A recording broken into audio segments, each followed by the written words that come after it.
Where are all the satellites? Along with 2,271 satellites orbiting the Earth, there are 500,000 fragments of space junk. And we're supposed to believe that in all of the feeds they give us, we are constantly, conveniently witnessing portions of the Earth without any of these man-made obstructions? This is absolutely bullshit. We now have satellite phones. Now we can have perfect service anywhere because the signals are being beamed from outer space. How convenient, right?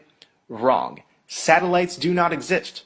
Most of us notice as soon as we're out of the city and in more remote areas, our satellite cell service starts to decline in intensity.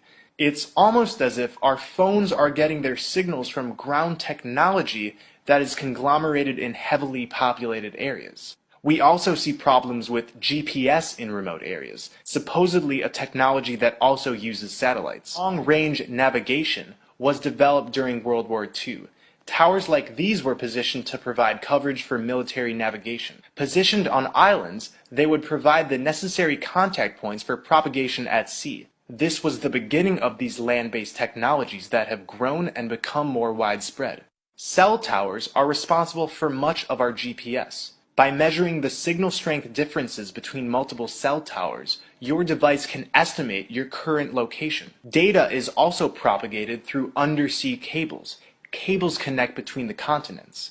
Lighter than air vehicles, high-altitude airships, and high-altitude platforms are often misperceived as satellites by the public. So at nighttime, when you see one of those moving dots in the sky and believe it to be a satellite, it's actually one of these illuminated balloons. The skies are riddled with these communications technologies, but we are made to believe that they exist beyond our atmosphere. If we are to believe NASA's stories, then here's a question. How do satellites survive the 4,000 degree Fahrenheit temperature in space? There are only 7 elements on the periodic table that could withstand this heat, and none of them have been used for satellites. Satellites allegedly reside in the thermosphere, where temperatures can soar 4,000 degrees and more. This is simply not possible. These technologies are in flight underneath our dome. Including the technologies I just named, there are at least 18 platforms that can be used independently, in tandem, or in groups to provide all of the services that satellites supposedly provide. With new eyes, it becomes clear. No actual photos, no actual video footage, just CGI and photoshopped images. This is a NASA photo of an astronaut fixing the supposed space station. I'm completely joking. This is actually from the 2013 movie Gravity. This is a real NASA photo.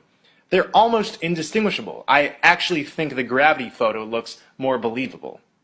The similar Hebrew word nasha means to lead astray, to delude, to morally seduce. It's then no wonder that the NASA logo contains a serpent's tongue, serpents having been a symbol for deception throughout mythology.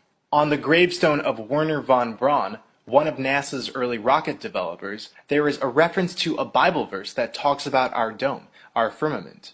The heavens declare the glory of God, and the firmament sheath his handiwork.